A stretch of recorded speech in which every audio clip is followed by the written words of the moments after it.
morning, good morning, good morning. It is 5:30 in the morning on a Tuesday morning. We are recording. I'm gonna go ahead and spritz these watercolors so they'll be nice and juicy when it gets time to use them. Just let them soak a little moisture into the top there. That way they'll be ready to go. Today we have a Saguaro Cactus. The Saguaro Cactus is famous throughout the southwest United States. If they're going to show us a desert from the southwest United States in a movie, there is of course a Saguaro Cactus in the scene. However, they are not native to anything but Arizona and very specific places of California, the eastern side, closer to Arizona, and the Solano Mountain Range, Solano, Mexico area. So while they show them all over the United States and Mexico, they're really only in a very specific part of the two places. But it's like what we were talking about the other day. There's a stereotype they have to meet. The American Southwest has this cactus. That's what everybody thinks. The American Southwest has these cactus, so they have to put the cactus in the movie to demonstrate that it's the American Southwest. Just like if it's in Mexico, it's always during the Day of the Dead festival, or in Spain it's always the running of the bulls.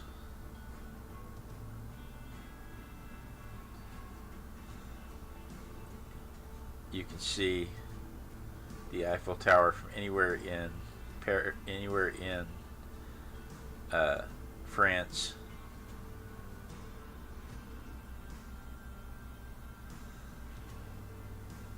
And if you're in the American Southwest, there has to be Saguaro Cactus.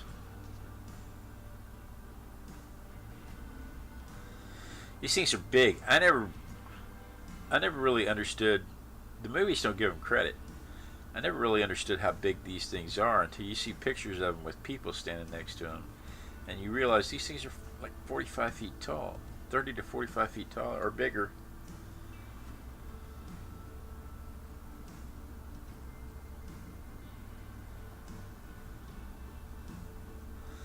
You know, they weigh up to 2 tons when they're fully hydrated. And they don't really give you that kind of information in the movies. In the movies, you know, they're all just 6-7 feet tall, but they only grow. They only grow about a ½ inch a year.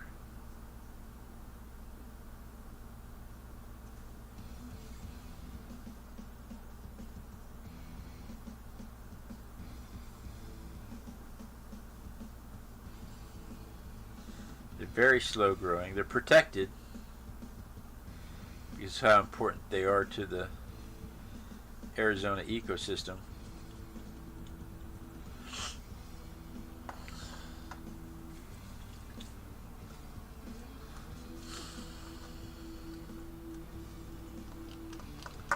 You can't just cut them down without a permit.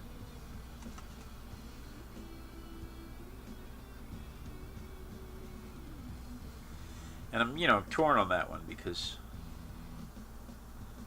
one,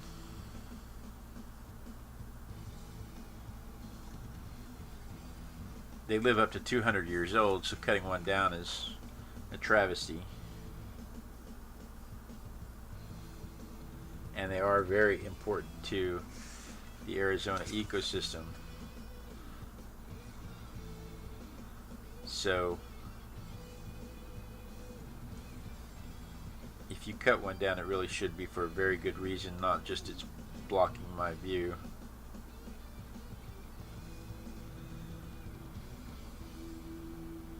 I just am loath to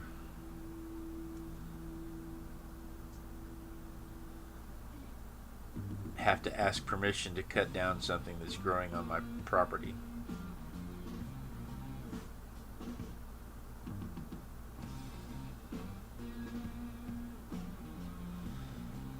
If it pleases the magistrate, may I please remove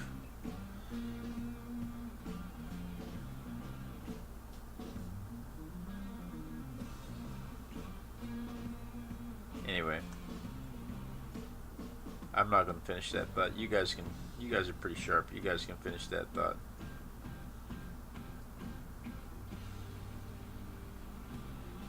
I don't like that kind of overreach. I don't like having to ask the HOA if I can. I don't even like having to ask the HOA if I can do anything.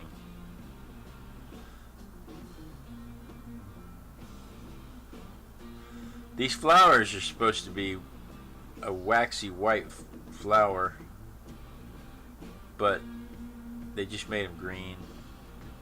On the toy they're just green. So yesterday I made the mistake of spending too much time on the beluga whale, trying to give it realistic colorization.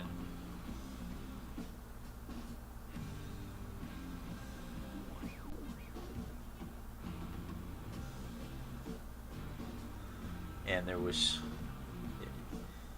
today I have an early morning meeting. There's no way I can do that and have time. I don't have time for that. Ain't nobody got time for that.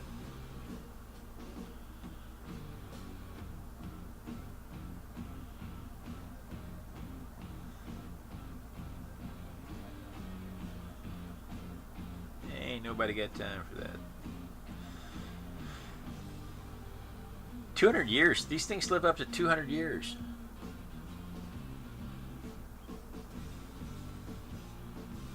Maybe longer.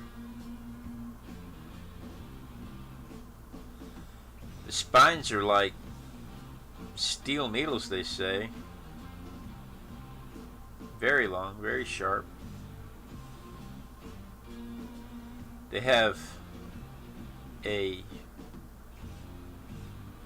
ram's head with a needle stuck through the skull because the ram didn't stop in time, and ran into the cactus.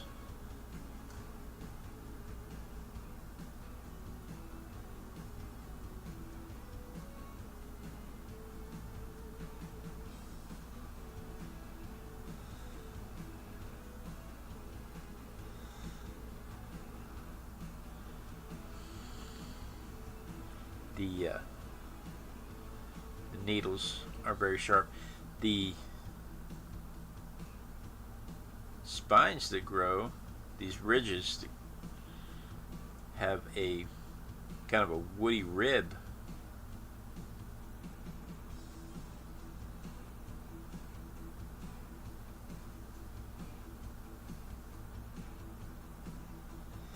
That the Native Americans used to build stuff with.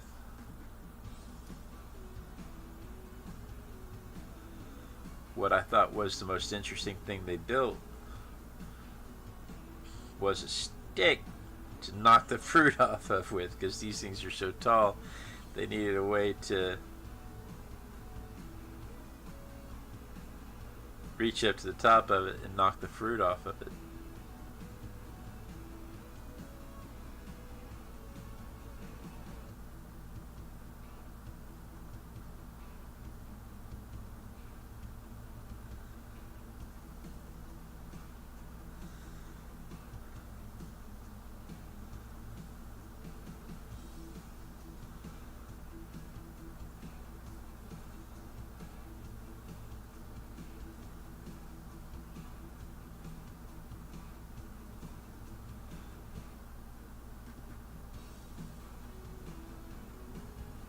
Woodpeckers come along, chip a hole in the side of it to make a nest, but it takes a while. They have to, once they chip a hole in it, they have to let the wound on the cactus heal. They can't just chip a hole in it and move in. They have to let the wound heal on the cactus. And what happens is the cactus will form a callus around the wound that is very hard and prevents water loss. And the woodpeckers will move into that. Then the woodpeckers will move into that wound, and then they will nest. And then, you guys have just been watching the whole thing without the camera changing. And then they will nest, but when they come back next year, they don't come back to the same nest. They come back to a they make a new nest every year. And because of that, hey Claudia, and because of that, other animals like the elf owl move in.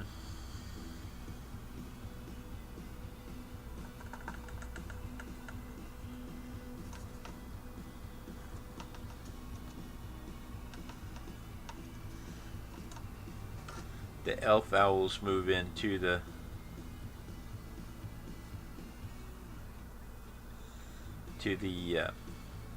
hole that the woodpecker left the year before.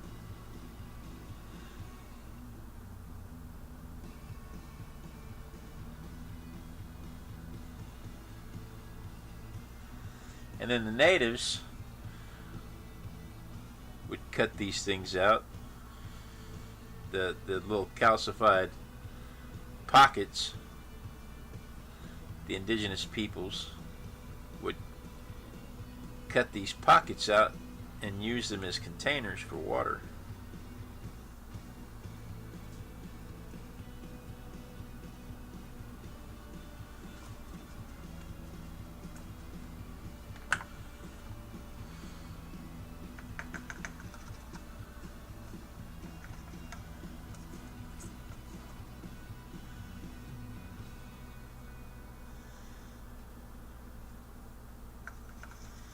They use the fruit to make jellies and wines.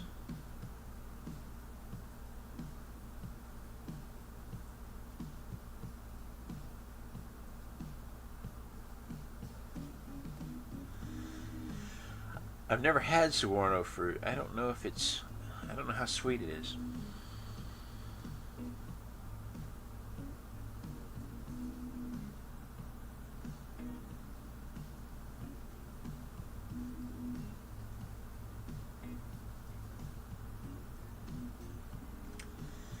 But apparently, I mean, if you live in the desert,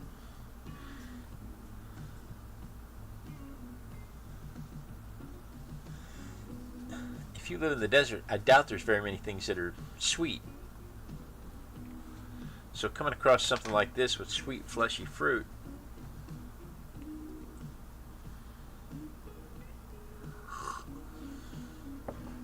well, the screen should be changing any second now. There you go. There's a little bit of a lag.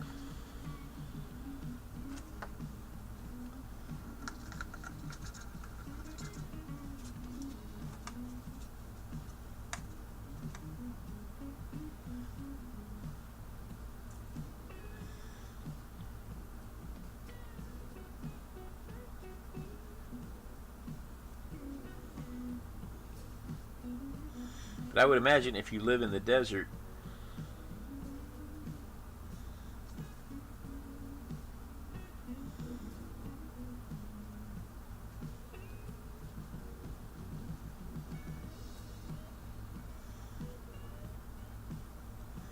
any kind of sweet is better.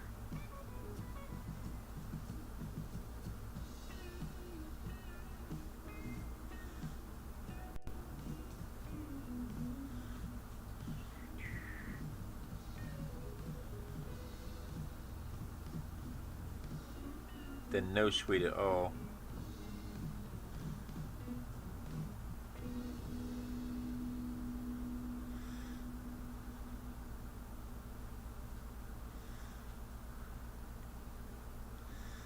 I mean, it would seem like it's like any kind of joy you could find, right? This is our lot in life. We're desert people. We pride ourselves on being tough.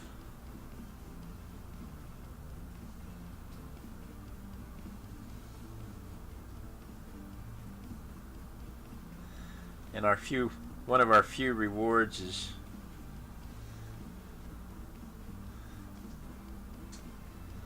the occasional sweet cactus fruit.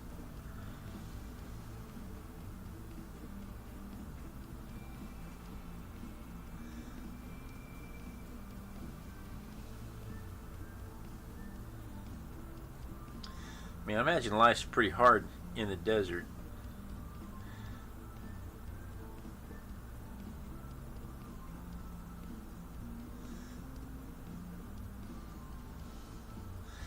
But I can't help that. All that aside, let's. I don't want to talk about the sad stuff.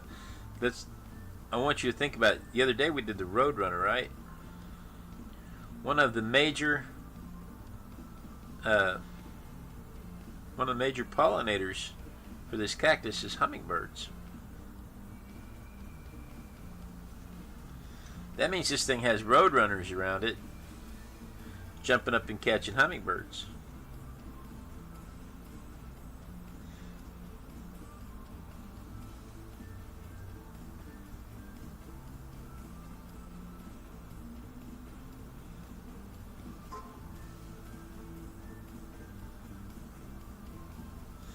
Life is hard. Life can be hard anywhere. Claudia says it's hard in the big city, but if you live in the big city, there are way more amenities available to you, like air conditioning and fresh water.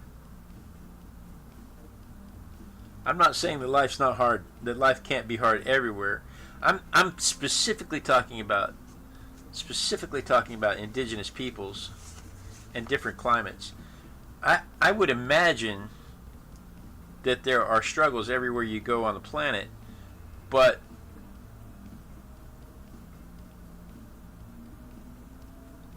it would seem to me that life would be way more comfortable for instance, for the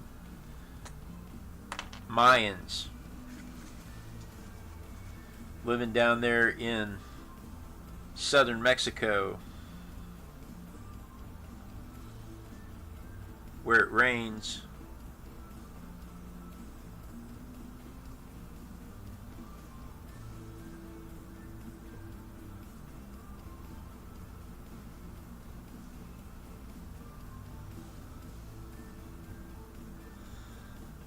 You know, just like in Europe, I would think it would be way more comfortable for the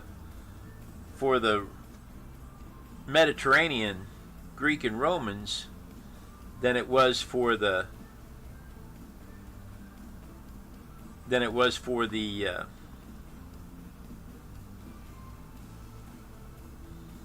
Saxons.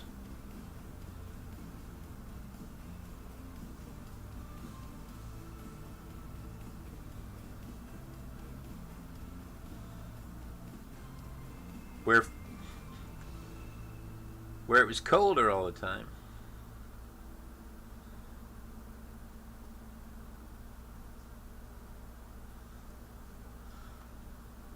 But yeah, I understand life can be hard anywhere. But I'm thinking more along the lines. I'm thinking specifically of the indigenous peoples. I'm not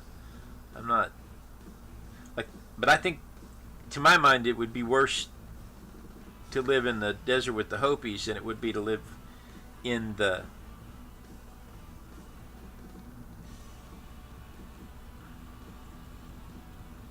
rainforest, where food and water is abundant.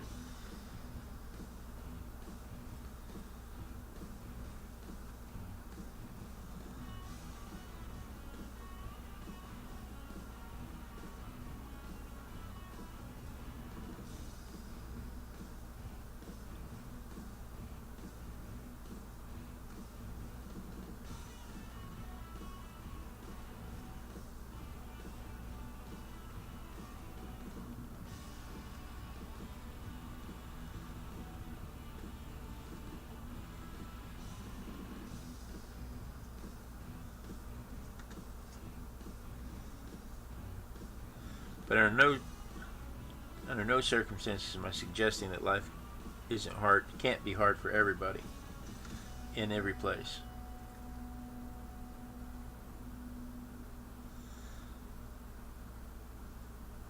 But I do like to imagine the little road runners jumping up.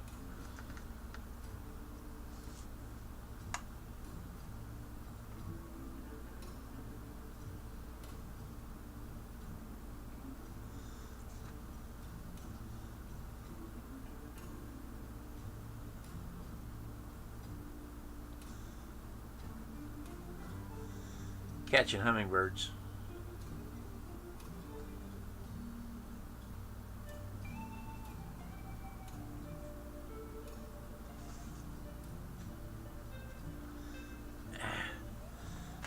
My new fine liner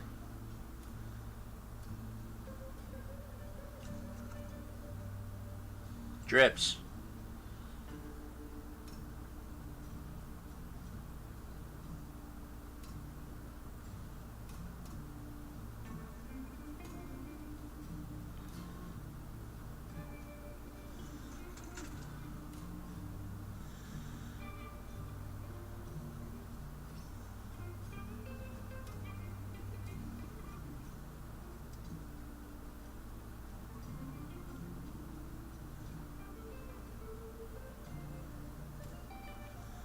It makes it hard to maintain steady control of a specific area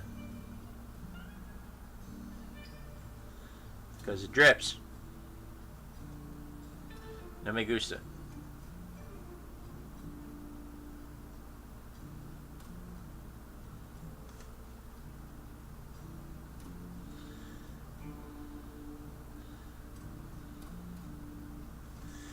All right.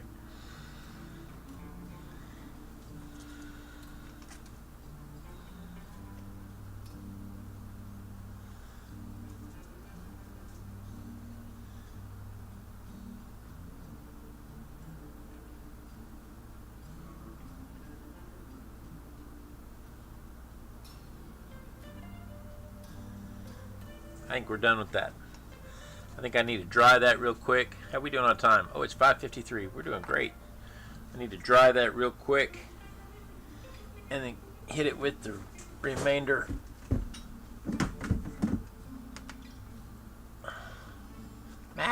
Fountain pen.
I'm gonna have to figure out a different place to hang my dryer because it interferes with my cameras, or rather my cameras interfere with my ability to reach it.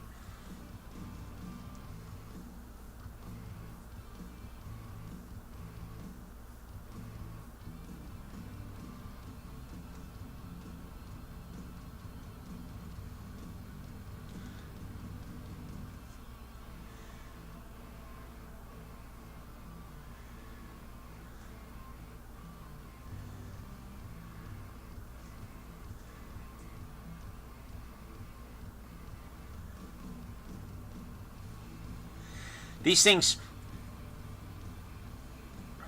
plants respire. They have little holes in the called stomata that they open and close to bring in carbon dioxide and exhale oxygen. And these things have developed the ability to respire at night and store the carbon dioxide for use during the day with their chlorophyll when the sun can hit their chlorophyll.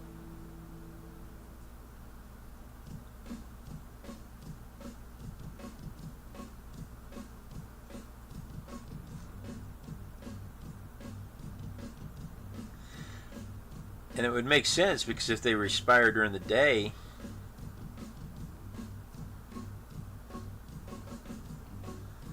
they run the risk of dehydrating.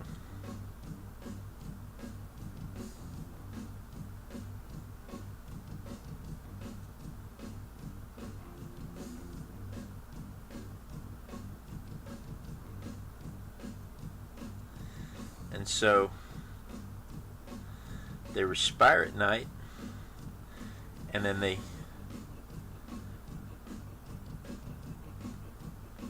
collect the carbon dioxide at night, and then they turn that carbon dioxide into sugar for energy during the day.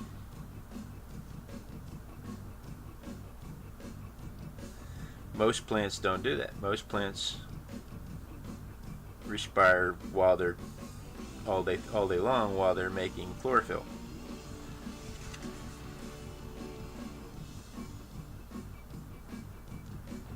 And I just think those kinds of adaptations are amazing.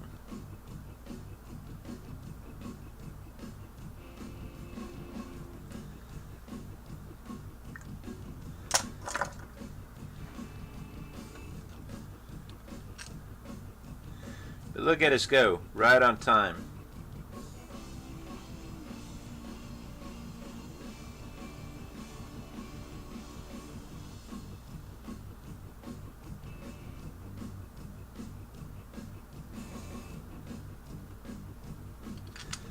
$5:57, right on time. We're finishing up just when we're supposed to.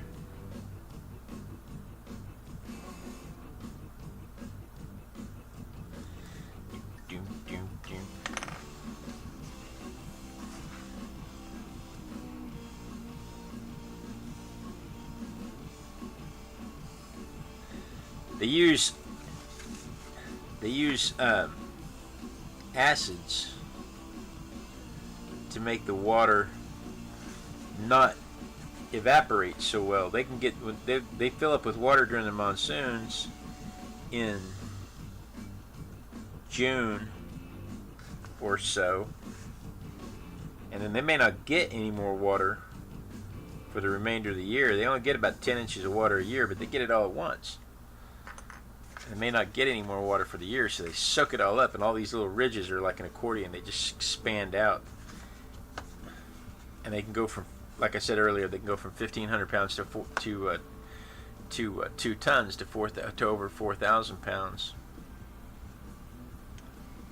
And they use an acid to make the water more jelly-like, so that it doesn't evaporate so easily. And so when you see in the movies, when you see them cutting a cactus open and drinking the water out of it, if they drink it out of this, they're very desperate. Usually that's supposed to be prickly pears, and prickly pears are all over the American Southwest. They're very widespread, but these things are only very specific to a very specific part of the United States and Mexico. Just specifically, or specific. How many times do you think I can say specific in one sitting? Just in Arizona and Eastern California, not even in New Mexico. And there's only 30 known wild plants in California.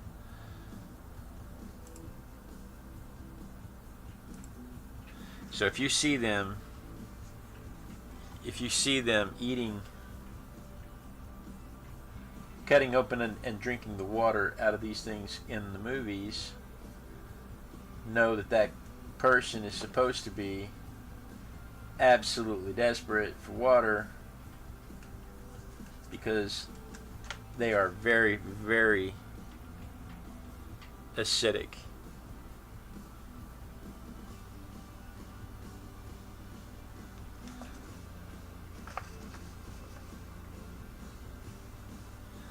But you'll see him do it in the movie, and they'll be in Texas, and there are no wild saguaro cactus in Texas.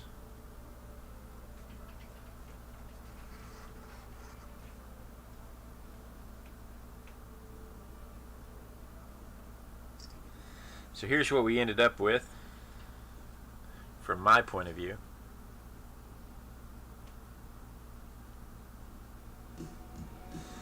Alright guys, thank you so much for joining me. Hope you learned something about saguaro cactus. Hope you had some fun. Hope you arted a little bit. Were able to art a little bit alongside me. Hope you had a good lunch, Claudia, Elizabeth, if you're watching. You guys have a great day. It is time for me to get ready for work and go to my meeting. But I know I look forward to this every day. Be sure and join me tomorrow, same Artistic Biker time, same Artistic Biker channel. And then we dance. We dance until somebody says they see me dancing, so that I know that when I stop the